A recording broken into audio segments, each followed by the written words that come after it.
Guys, what's up? Now before I get to the flick of the week, thought I'd give a little bit of an update. So, this week, in a couple days in fact, I'm going to get my cast taken off. So, that means getting back to work, that means less reviews, and, well, that means more money for me. So, all around that's a good thing. Although I do enjoy making these videos, and I will continue to do the flick of the week as long as I have time, which I usually have time to do it. So, there's that. And, remember a few weeks back, not a few weeks back, probably about a week ago, a little over a week ago, when I reviewed the the anthology film, Shivers Down Your Spine. And I gave it a very positive review, and I said it was definitely one of the better anthology horror films of the past few years. And I still think it is. The director of it, he actually has a podcast called The Splattercast, and he gave me a shout out on there. So I'm just going to play that audio clip, like, right here, and just put in, like, some useless video that's going to cut off my sentence.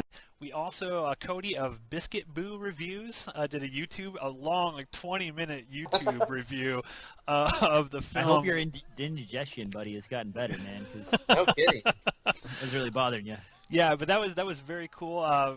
Positive remarks. I think he gave a few of the films a 5 out of 5 rating and stuff like that. So very, very cool. Listeners can go to deadlantern.com and click on the little Shivers Down Your Spine tab on the front page, and I have the links to every single review we've gotten in so far. I think there's 10 or 11 of them, and all of them have been positive. We still have yet to receive a review just destroying and trashing our movie. Why don't you guys, Josh, up front?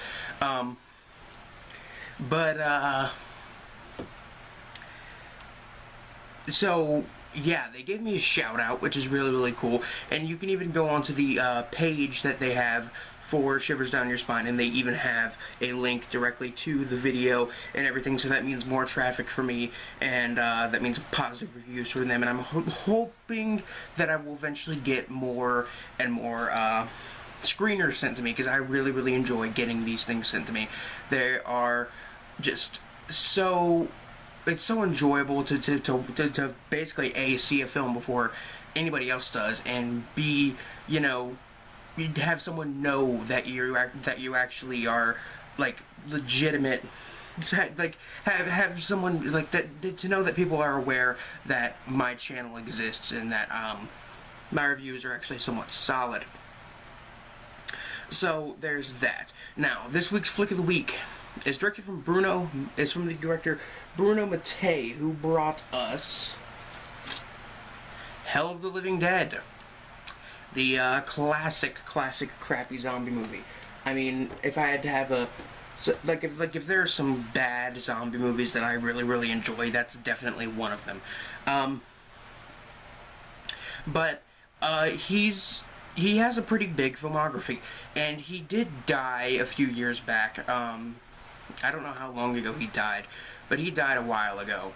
At least 5 or 6 years, maybe less, I don't know exactly.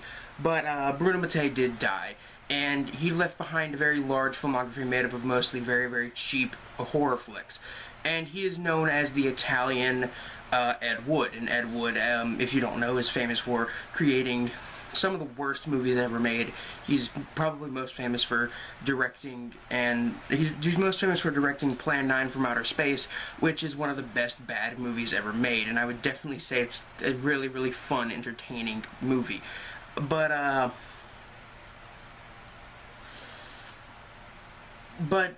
this is coming from that guy, so I should say that first. So, obviously, if you were not a fan of Hell of the Living Dead, if you don't like bad movies, or, just like weird Italian horror flicks in general, then you might not like this one. But, this movie is also co-directed by another guy whose name I can't remember and I can't pronounce anyway, so there's no point in me remembering his name. But this guy went on to direct quite a few more movies. And, you know, this guy directed, this is coming from another guy who is well known amongst the bad movie community. He wrote the screenplay for this movie, and he did co-direct it indeed. He also directed another movie. Let me just give you a hint at what movie it was by quoting that movie. They're eating her, and then they're gonna eat me. Oh my god. The director and writer of Troll 2 co-directed and co-wrote this film. That should give you a little bit of a setup for the badness of this movie, because it's a pretty badly made movie. I'll admit that. It's not the worst movie I've ever seen. Believe me, it is far from the worst movie I've ever seen, but it is definitely bad. And tonight's movie is Rats, Night of Terror. Now, there's something funny about this movie, because at first I didn't know much about it before I even went into it. I didn't know much about it. I just knew that it was a movie that had to do with killer rats. And I've seen a few killer rat movies, and some of them are pretty, cheesy and fun and entertaining. One of them being the giant killer rat movie, Deadly Eyes, which is a really, really entertaining movie because they dressed Dachshunds up as rats, and then they just kind of had them run around and lick people to death, which was absolutely adorable. But at first I just thought this was a movie about killer rats. But in actuality, this movie, according to this movie, which is, it's kind of like one of those movies that kind of predicted the future.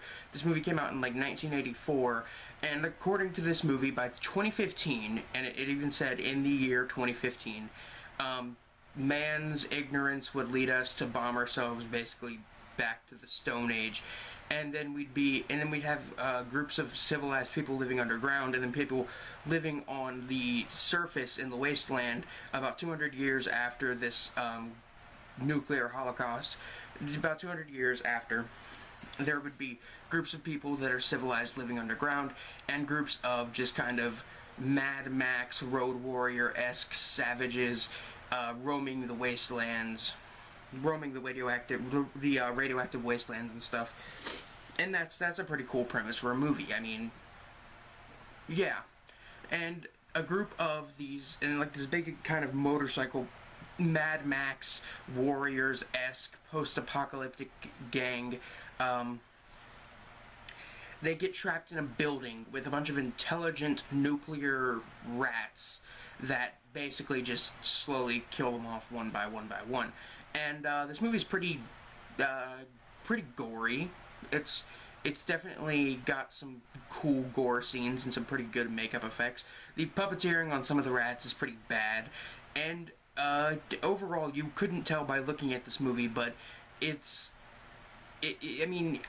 like I said, it is about a group of survivors in a nuclear holocaust getting trapped in a building by intelligent rats. Like, you wouldn't tell that is entirely what this movie is about just by hearing the title Rats, Night of Terror. But that's what it's about. So, what else? What else is there in this movie? I'll be honest with you, not much. Actually, no, that's a bit of a lie. So, there's a few interesting things about this movie. When this movie was released in Germany, which the German poster for it is probably one of the best posters that I've seen for the film. It was advertised as being the third entry in a series of movies called Bronx Warriors, which, from what I've heard, are like a combination of Mad Max and the Warriors, which that sounds pretty cool. But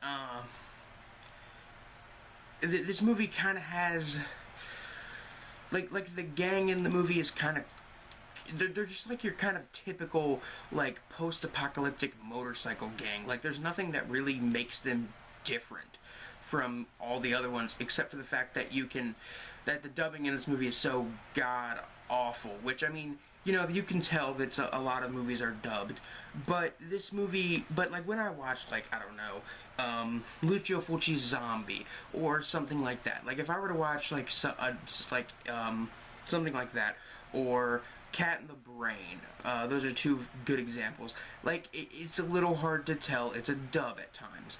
I mean, it's obvious. Like, I know it's a dub, but sometimes the lips match up pretty well. But in this movie, it's just so terrible. Now, why am I giving this why am I saying this one's the flick of the week? Because it's just such a hilariously, phenomenally fun and violent and kind of ridiculous movie. And all the reasons why, I honestly can't tell you. Actually, for all of the reason why. Because this movie, I'll admit 100%, it's a little boring.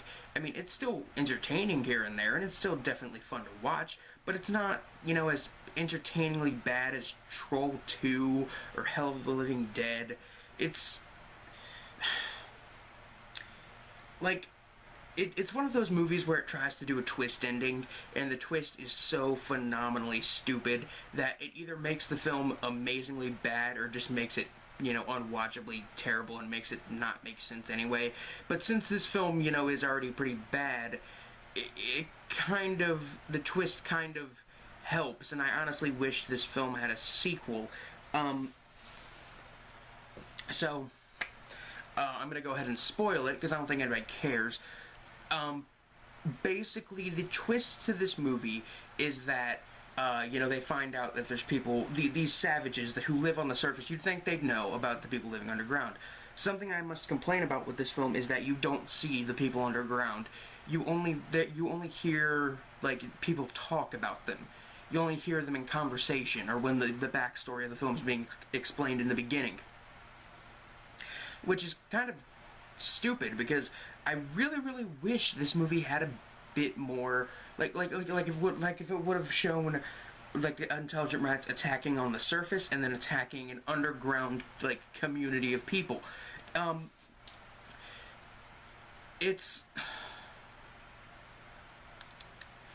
movie kind of works I don't even know what I'm saying anymore, but, it doesn't show the people living underground, which is kind of a bummer, because that would have been a really cool thing to do with this movie, and that's what I expected them to do with it. But considering this is coming from the same guy that, wrote and directed Troll 2, I guess, things making sense or being clever is kind of out of the question. So, the twist to the movie is that there's only 2 survivors from this gang. I completely forget their names, because I know some of the gang members' names. I know there's one guy named Video, because he's apparently good at video games, even though he's never found a video game in his life, and he even says that. There's a guy named Duke. There's a girl named Chocolate, because she's black. But I don't know any of the people's names. I can't really remember any of the people that were in the movie. I'm pretty sure Video survives to the end, at least, but basically, it reaches morning, and the rats are, people start coming out of the ground, and they're in hazmat suits, which makes sense, because nuclear holocaust, they're coming out of the ground for the first time in years. They probably need suits, and they're using this gas to kill all the rats. And basically, all the rats die, and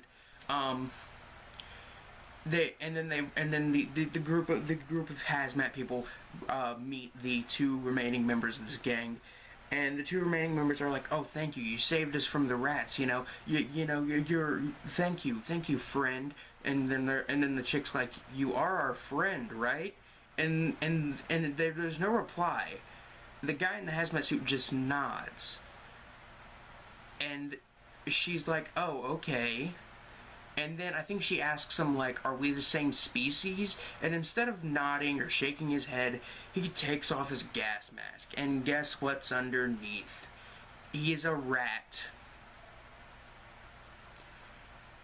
There's rat humanoids.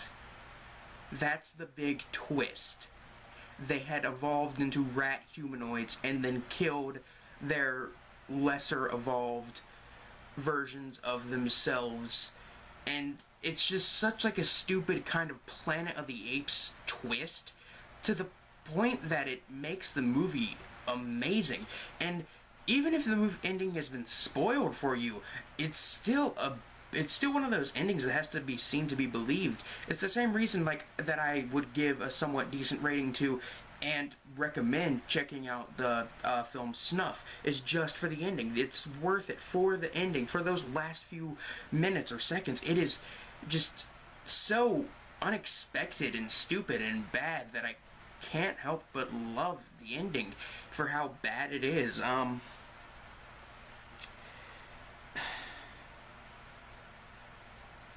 don't know what to say anymore. It's a movie that I would say go watch if you're interested in it. And, yeah. I'm gonna go edit this fucking video because it's gonna take a while.